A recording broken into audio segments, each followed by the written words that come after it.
Have you considered how acupuncture can support you in pregnancy, labor, birth, and postpartum? As I've traveled the world, I've learned so much about how limited our options are for care, often in the United States, where we overuse medical procedures and underuse other safe and effective modalities like acupuncture and many more.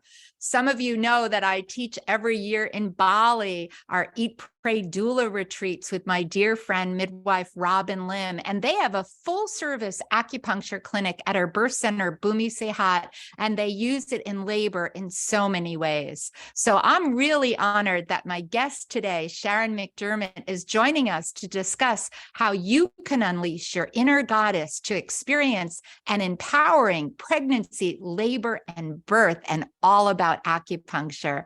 Hi, I'm Debra Pascali-Bonaro, founder and director of Orgasmic Birth and host of the Orgasmic Birth podcast. Sharon received a Master's of Science in Traditional Oriental Medicine from Pacific College of Health and Sciences, magna cum laude. She received her bachelor's degree from Hunter College. Sharon is board certified in acupuncture and Chinese herbology and licensed in the state of New York. Sharon's practice, Healing Healthy, focuses on women's health, fertility, stress and pain reduction. And Sharon is also a certified birth doula and recent author of Unleash Your Inner Goddess, How to Experience an Empowering Pregnancy, Labor, and Birth. Sharon has been in private practice for 19 years, and she's worked for 8 years in the New York Spine Institute in Westbury, affiliated with the Hospital for Joint Disease at NYU. In addition, she's worked for numerous other clinics and with the Pacific College of Acupuncture Clinic in New York City. Sharon enjoys speaking to the public about the benefits of Chinese medicine and teaches continuing education courses at Nassau Community College on Long Island. So I have to say, Sharon, your bio goes on and on. You've done so much, and it's truly such a pleasure and honor to welcome you today. Well, thank you. Thank you for having me, Deborah. I appreciate it. And I do lots of things. You do a wealth of wisdom and experience. And I'm excited for you to share. I know that a lot of times when I tell people that, acupuncture just in life, there are a lot of people that don't know much about it. But then when we think about acupuncture to help in pregnancy, it's another area that people are like, what? Can you talk about that a little bit? Yeah, so, we use it to help the energy flow of the body, and it helps women while they're pregnant just to help the uterus, of course, stay intact with the baby. It helps pull up energy so they feel like they're not as fatigued. It can help with things like heartburn, which is what a lot of women get during pregnancy, pain management for when there's issues with the hips or any other around ligament pain, other types of pain that they may be experiencing. Nausea, that's a big one. Many women do unfortunately have that. And so we can help mitigate all those things. So along with, I don't really do herbs too much during pregnancy, but I do definitely do a lot of herbal remedies for when women are trying to get pregnant if they're having issues. But it's a really great thing. And then, at the other end, it's for induction. If the woman is going over her due date and she needs a little push, a little help, we sort of get the body ready. And then when I get the okay from the OB or the midwife, then I can go ahead and start doing some points that actually move the energy, what we would say downward, kind of moving things along a little bit more aggressively. And usually within about 2 treatments, if they're past their due date, that's when it works best, they will start their own labor with the help of the acupuncture. So they don't need the medical induction where they have to go to the hospital and get the Pitocin and other types of things to help them. It usually will happen on its own. So yeah, it's amazing how it can work like that. Amazing and so important. Like, I really hope everybody is listening, because our induction rate in the United States and all over the world, because I talk with people everywhere, is so high and, can be really overused and is such a more challenging labor. And so to have acupuncture just so gently prepare the body, right? And help the body itself for that birthing person to get ready for labor is amazing. And I know another area that I refer all my clients to is babies that sometimes are breech or not in an optimal position. Could you talk about that a little bit? Yeah, so we do sort of two things. We can do some acupuncture. The thing that I usually give to women to do on their own is what's called moxibustion. And it's basically a stick that has herbs in it. And it's a warming method. So there's a particular point that what we call is empirical. It just works for this particular thing in moving the baby around. And it's at the end of the pinky toe. So we just have them use the moxa stick over that point, and often can help, turn the baby around, and then the baby is head down now and in place. And then they don't have to go through other methods like, external version, which is a way I actually had that myself, turning the baby around sort of exteriorly, right? There's a hand manipulation of that, which sometimes works too. But, if you can just push the body a little bit to do it on its own, then you don't need that. And then you don't also have to have a cesarean. If the baby's, unfortunately, there are most practices are not doing breech births here in the United States anymore. I mean, there might be a few. When I had my son, he was a breech, and I was doing all those methods, but he was just tucked in there, and he didn't really want to move. I had two external versions, and he just bounced back. So, I ended up having cesarean, which is not what I wanted, but happily he came out well. But there's just, on the other end, many women don't need to have to go through that. They can just do this method, and it works. So it usually works when you start at about 36 weeks. And then if the baby has turned around after, well, you usually have the woman do it for about 10 days, then you stop once the baby's turned around. And they can usually tell, because it'll happen, they'll feel it. Or of course they can go and get, the doctor will verify, just usually from their hands on the baby, on the mom's tummy, they can tell the baby's, shifted. So, yeah. Yeah. Thank you so much too for sharing a little bit of your experience, right? And cesarean birth. Sometimes we never know what's asked of us. And I hope it still was a positive, gentle cesarean for you. Yeah, it was good. Yeah. Now, for people that are listening that might be pregnant, when would you recommend they engage with you or a local acupuncturist? When do they begin in pregnancy? I have them beginning right from the beginning, as soon as they find out they're pregnant, some come to me a little bit later, but they could stay through the whole pregnancy. So I work with women who have many times fertility issues. So I ask them to stay with me at least through the first trimester, which is, 12 weeks, because that's sort of the, a fragile kind of time when we want to make sure that the pregnancy is going to move through. That doesn't mean there can't be other times when there's concerns, but then, a lot of times they want to just stay with me through the whole thing because they feel good, about it. It makes them feel good. It makes them feel secure, and it calms them down, keeps them calm. I would say that's really, keeping the nervous system calm. And then, they can, then after 12 weeks, I usually say you can come every other week.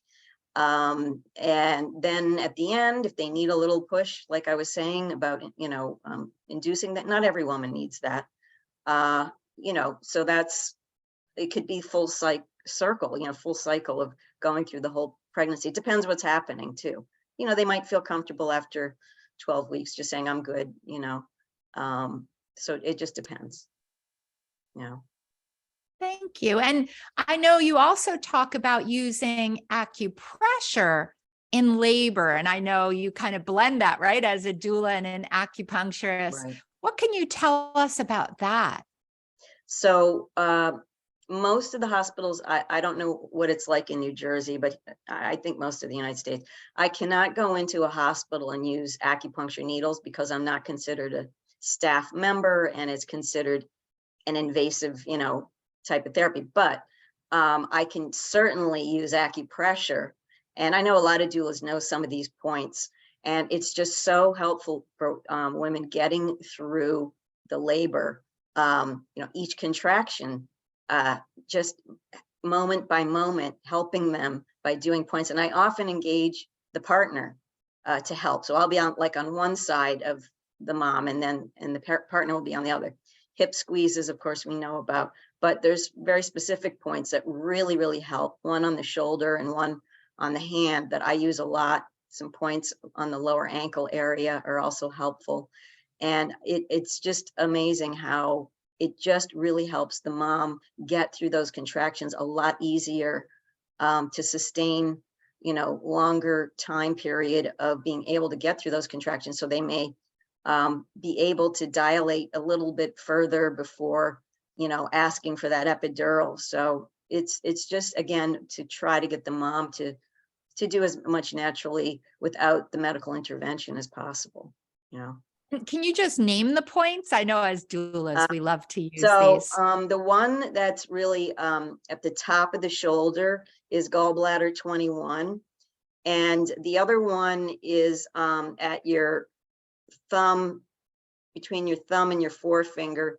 And there's a little puffy part there. And that's large intestine 4. So generally I'll be on one side, yes, hitting the shoulder and the hand, and the partner will do the other. Some other ones are like spleen 6, which is about 3 fingers up from the inner ankle bone. Okay, so if you put your fingers next to that, and then go up a little bit, that's another really good point for that. And then I sometimes I just rub here, which is yin tongue, because it's a calming point for mom. And I use essential oils too for that. So they usually love lavender, sometimes peppermint, maybe some combination oils. I use the Young Living oils a lot of the time for that. And I just carry them with me, while I'm walking around with her, wherever she is at home or in the hospital. So they really like, most women really like that. It's also it's an energetic thing too. It also takes them into a different realm when you're smelling something, and again, it calms your spirit down, or maybe you need a little livening up, so you might need a little citrus or some other smell to just kind of keep you going, because there's a whole thing about, as you know, endurance with birthing. And so you want to help mom keep her energy up as much as possible. Yeah. Thank you. And thanks for describing the points, because for those that are listening, hopefully you'll have a doula that will know these, but Yeah. Also really good to research them yourself.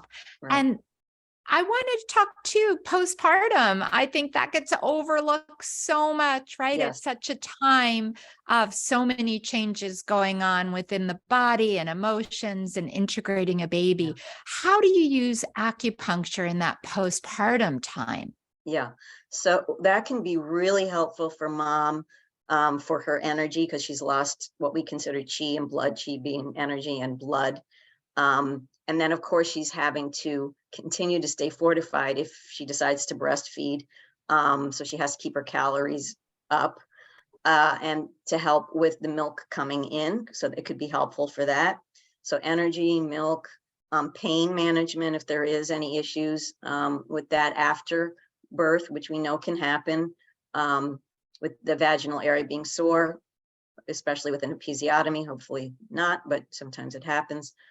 So it can be helpful for all those things. I actually just put together a really nice package for women to take, to have 5 treatments. They could come to me, or I can go to the home and provide the acupuncture. And I do a couple other things. I check in with them, of course, emotionally, checking in to see how is the breastfeeding going. I help them a little bit with that, to get started, both at the hospital and then at home, to see if there's issues. yeah, for me, I generally bring in somebody like either a lactation consultant or a postpartum doula who could help with the breastfeeding, just to get in more of a rhythm and the mom getting baby latched on, because there's sometimes some latching issues, which is very common, really, but it can be readily, remedied with the correct instructions. So that's part of it. The acupuncture really can help the woman sort of like get back on track with her energy, because of course you're not sleeping as much, can help her sleep better. So I also offer a little bit of nutritional counseling, like about 20 minutes of that as part of this package that I'm talking about. But I do nutritional counseling anyway, no matter, whether it's postpartum or trying to get pregnant or while you're pregnant, what are you eating? How are you keeping yourself, fortified? So, that's one thing. And then I also provide some sitz bath little packets for them, because, sometimes you're really sore down there, so you need something to kind of help alleviate that. So I think it's Earth Mama is one of the ones that I have their sitz bath. So that's really, just an additional thing. And then just following up with them to make sure that everything is okay, because sometimes it's not okay. And I wish I'd had, more support. I didn't know anything about doulas or any of that. And it's particularly in my situation, my son was, like I said, was born breech, but he also had hip dysplasia, which the hips were not fully formed in the socket. So he had to wear a brace. So I was having a real challenge trying to breastfeed him that way. But, I had a lactation consultant, but it wasn't enough. I think I needed somebody there, like probably a postpartum doula would have been helpful. I actually talk about that in the book. But there's in my book also a resource right here, and I don't know if you have it in New Jersey, but we have a really good postpartum resource here on Long Island for women who are suffering with mental issues, like, if they're feeling postpartum depression, or they're just feeling, really wiped out and tired. But the depression is a real thing, and that is something that should be discussed more, no matter what level it's at. I mean, whether it's a small amount or, really serious, should be really looked at. And I'm not sure if doctors have enough training in knowing when that's happening. I'm hoping that when they're speaking, when the woman's coming in with the baby, there's sort of that more focus on the baby, but there really should be still focus on the mom, Yeah. So I agree with that. Yeah.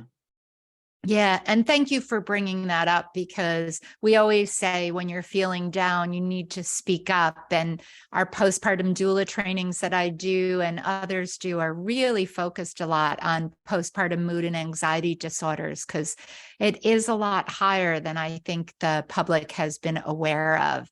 And there is great support kind of all over now. That's the good news. Now, you mentioned your book, and I love it, Unleash Your Inner Goddess, How to Experience an Empowering Pregnancy, Labor, and Birth.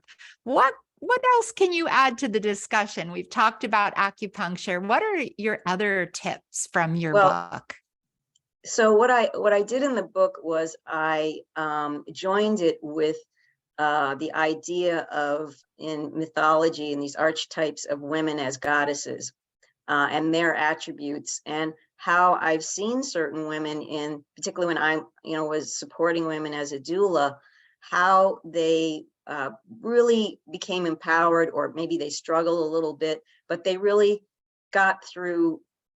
And no matter whether it was hard or easy, their fortitude in getting through birthing, I know your whole thing is about being very pleasurable, but I don't see that always happening in a hospital situation, because there's just so much medical intervention going on. So that's what I wanted to bring to it, was having women have the confidence to know in themselves that they can birth and they can do it in a really good way.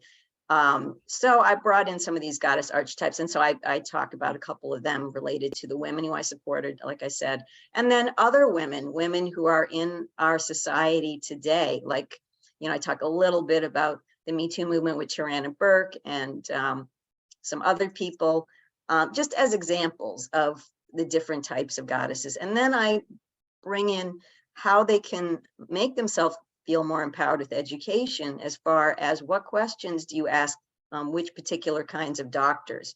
So whether it's a midwife, an OBGYN, I explain what their educational backgrounds are and what questions you can ask them. Fertility doctors. Also explaining a little bit about some of the medical procedures so they have an understanding of what to expect. And then also on the other end of the Chinese medicine and how that can really help them, like we pretty much discussed that, how nutrition can help them, meditation, how I do those things to help myself when I am, going to be a practitioner, providing my energy to give to someone while I'm doing the acupuncture or whatever else I'm doing. So, it's all encompassing to make it most holistic experiences they can have, and again, educating them that, first of all, they don't have to do birthing alone. We have a very, fractured society now, so it's not like it used to be where you'd have your mothers, sisters, aunts, grandmothers around you, kind of giving you that confidence to birth and it, being a natural thing. So now we kind of have to like re-educate women on it's okay, you can do this, because I have encountered in many instances women who just weren't confident that they could do it. Whether even in pregnancy, they weren't confident about being pregnant, confident about actually doing labor. And unfortunately saw some women who were in the hospital extremely fearful, and that unfortunately just shuts everything down and, is not going to allow for, a better birthing experience. So that's really what my passion was in seeing that, let's give women a lift and, as much as we're tied to the medical system, let's do as much as we can to make it a better experience for the woman. Because I think there's still been a lot of trauma around birthing and trying to get that where there's a consciousness for women to say, you know what, I can do this and I can be in control and I can ask certain questions. And I can also have hospital rights. I can know what I don't want to do, what I can do, what I can refuse, knowing what the, some consequences are if you do refuse treatment, particularly in hospitals, what I'm talking about. But there's no reason why you can't ask those questions and not feel empowered to do that, Yeah. So. Fantastic. You cover so much in your book. And one of the things I'm thinking, I love the different goddess archetypes. And you said that you kind of share like stories and how that relates. Is there a story that you could share with us today about that? Yeah, I mean, there are really two women who I kind of put in two different goddess types. So one, she was a more, I would say, mature mom. She had her first child many years ago. And so this was another child she was having 10 years later. She was in her late 30s, but she was confident. She was, because of course she'd experienced it once before, so it's a little bit easier with that scenario. But she to me was a kind of like an Aphrodite, because she was, fully in her womanhood, feeling confident. Obviously in her case, she didn't have issues with fertility, but she was very much focused. I mean, she knew what to do. She was counting her in between times of contractions. She was doing that all the way. I met her at the hospital. I ended up not going to her home because she went into labor fairly rapidly. She had a fairly quick, I would say she had about an 8-hour labor. So that was pretty quick. So she was, I just was and it was one of my first private doula experiences. So it was a really great experience for me. And she also had a midwife, a much older midwife, experienced, and this woman actually had issues with rather large fibroids. I didn't know that at the time until, I kind of got into the hospital, but she was going to have this baby vaginally, like no matter what. And I just worked with her and her husband. And the reason she wanted me was because her husband is from an African culture where they don't really have the men present while women are birthing. So she wanted me there. This was a second husband. So that changed a little bit because the midwife actually got him involved, and he was doing it. He was helping with hip squeezes and some acupressure points, and he was fine with it. And it was just, that's what it's all about, like working as a team. And she had a beautiful birth, and she just was really thankful that, there was an additional person there. So, but she was more in her power, I would say. She was somebody who was, fully invested in it and fully confident that she could do it. So I think that's a testament to, no matter whether you're, first getting pregnant or she has this pregnancy 10 years later, that still can be a little bit of a struggle, but it wasn't really for her. She just was so, confident and in her power. So I really appreciated that and was really amazed by it. Thank you so much, Sharon. It makes me think we need to say to everyone listening, what goddess are you? It's great to Right. bring that analogy together. I'd love for people to tag us on social with your thought about this. And I know that people listening are probably saying, how can they get in touch with you? Can you share about how people can find you? And I think you have a special gift too. Yes. So today I'm offering for whoever wants to get to me first, we'll have a 15-minute free consultation on the phone. And you can also get me online. So I'll give you my information. I am located in Westbury on Long Island. I'm in central Nassau. My number is 516-410-4297. And my website address is healthyhealingli.com. You could reach me at my email, which is also healthyhealing12@gmail.com. And also I think you see my book, in the background over here, but I'll just give you a quick, so that's what my book looks like. And you can find it on Amazon, and it's reasonably priced. It's both paperback and Kindle. And I hope you check me out. So thank you very much for this opportunity, Deborah. Oh, thank you, Sharon, for joining us. Thank you, everyone. We would love to hear your comments and feedback. And we thank you for joining us today on our Orgasmic Birth podcast. And for listeners, we hope you'll subscribe so that you won't miss any of our upcoming episodes. And I look forward to seeing you again on the next episode of the Orgasmic Birth podcast.